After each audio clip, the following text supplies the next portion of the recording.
Thought Power, Chapter 7, Rules of Thought Induction. The student of the subject of thought power, when he begins to realize the fact that thoughts are radioactive and that they possess inductive power, usually finds himself wondering why all persons at all times are not completely overcome by the effect of the thought influences surrounding and exerting their power upon them.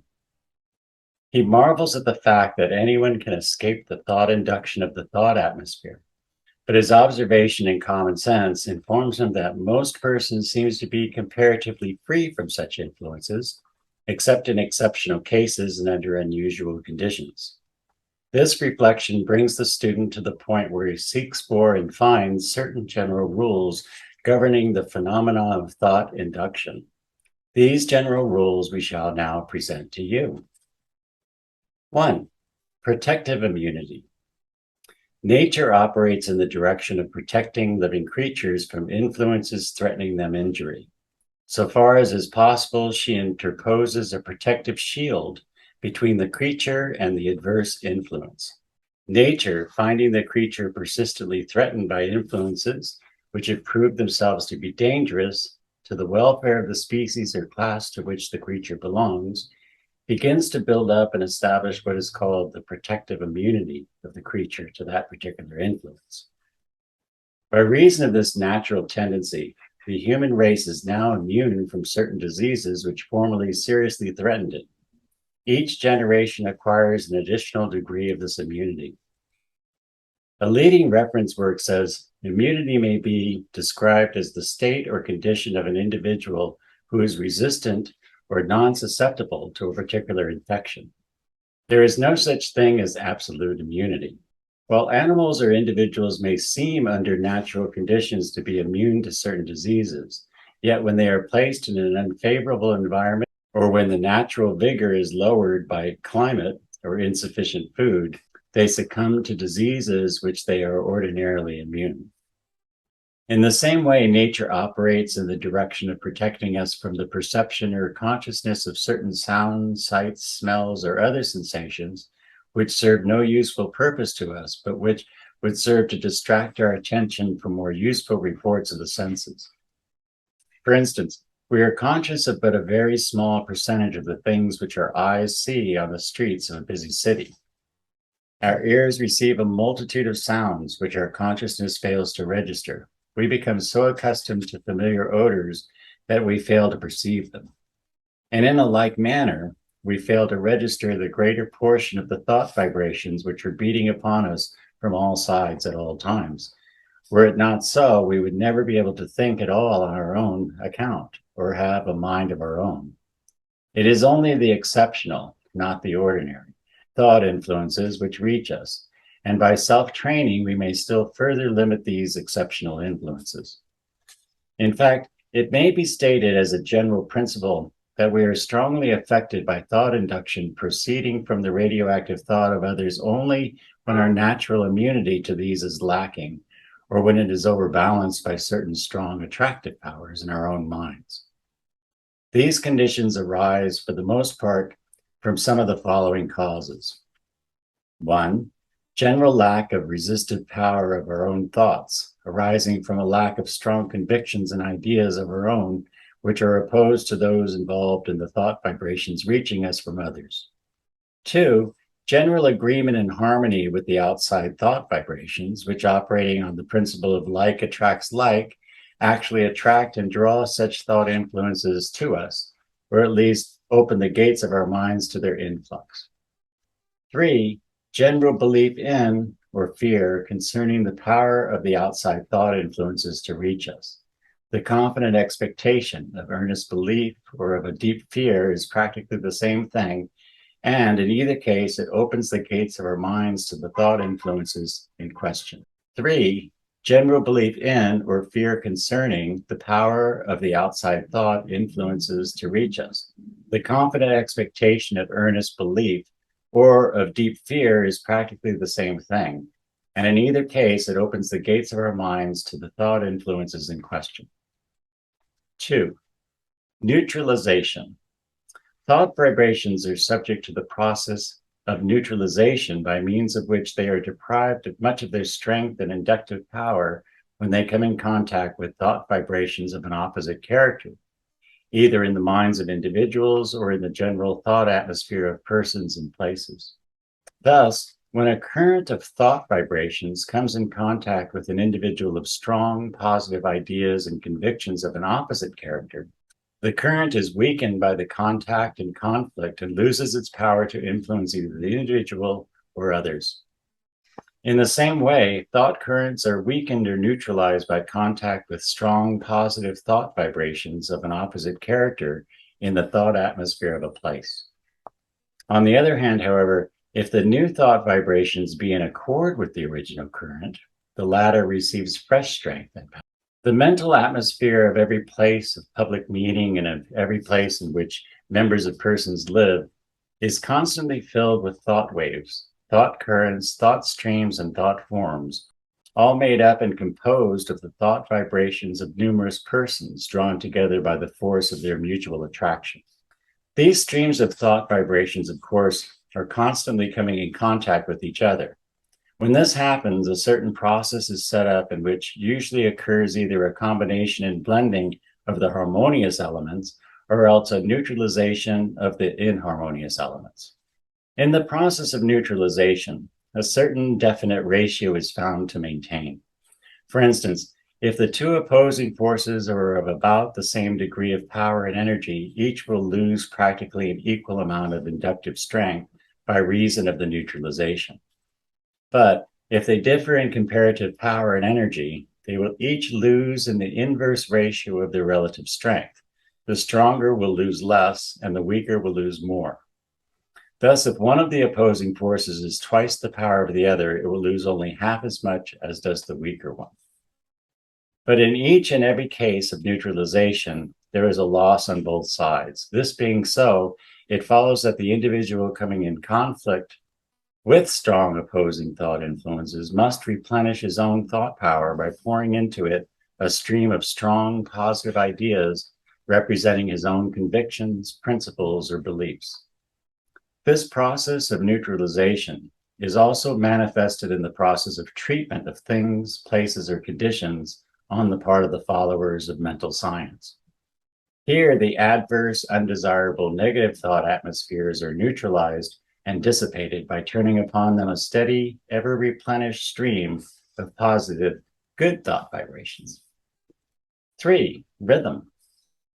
In a preceding section, we have spoken of the whirlwinds of thought vibrations which sometimes pass rapidly over a crowd, a community, or even over a whole country, or at times over the entire civilized world. These mental whirlwinds, starting from a focal center, spread rapidly in an ever-widening circumference of its circles and with ever-increasing force and power that is ever-widening and ever-increasing up to a certain point. Sooner or later, however, the influence of the outside thought opposing it, combined with that natural rhythm which is found in all natural activities, serves to slow down the movement and to dissipate its strength. Everything in nature has its rise and its fall, its increase and its decrease, its birth and its death. And these thought whirlwinds or whirlpools come under the general law.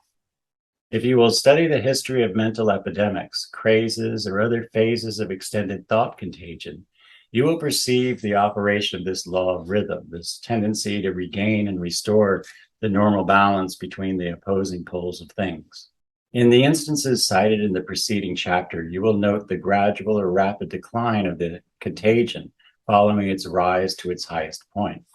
You may also see the principle manifested in any case of popular excitement, such as, for instance, a great religious revival, a political campaign, or in any other form of mental excitement in which a large number of persons are affected. From the stages of intense burning ardor, excitement, or even frenzy, there is a corresponding slowing down and cooling off. The reaction follows the action and is equal to it, though in an opposite direction. Were this principle not in operation, there would be no limit to the spread and increase in force of a mental epidemic. It would veritably consume the world with its intensity. Number 4, harmonious attraction. As we have informed you in the preceding sections of this book, there is manifest in the world of thought vibrations a certain strong attraction between thought waves or thought currents and the minds of those persons whose general thought and feeling are more or less in harmonious agreement with those represented in thought currents. Like attracts like, birds of a feather flock together. Mine own shall come to me. All these statements are illustrated by the actions of the thought currents in response to the drawing power of the mind. Persons of strong convictions, right or wrong, good or bad, are constantly attracting to themselves the thought currents of other persons of similar convictions. Likewise, persons of certain strong emotional states, affections, desires, passions, and inclinations are constantly drawing to themselves the thought currents of other persons of similar natures. We are connected by invisible mental links and filaments with others of similar thoughts and emotional states, similar natures and characters. Our thoughts and their thoughts have an elective affinity for each other. Each draws and attracts the thought currents of the others of the same general character. We are constantly forming and maintaining mental partnerships in this way, and we should be careful what kind of partners we join with in this thought relation. If you have been drawing thought currents of an undesirable nature, you should take mental stock of yourself for the purposes of discovering and eradicating those thoughts and other mental states which have proved to be the magnet drawing to you this undesirable crowd of thought influences. You should then replace these objectionable mental states with thoughts and mental states of a desirable character. You may deliberately attract and draw to yourself the most desirable kind of thoughts and mental states. You may have any kind of mental partner that you desire if you will but establish the first member of the firm in your own mind. Number 5, belief or fear. As we have pointed out in other sections of this book and also in other books of this series, the mental state known as confident expectation exerts a powerful dynamic force in the direction of attracting or drawing to the individual the objects or things which form the subject of his strong faith and hope. This principle is found active in the case before us, i.e., the case of thought induction.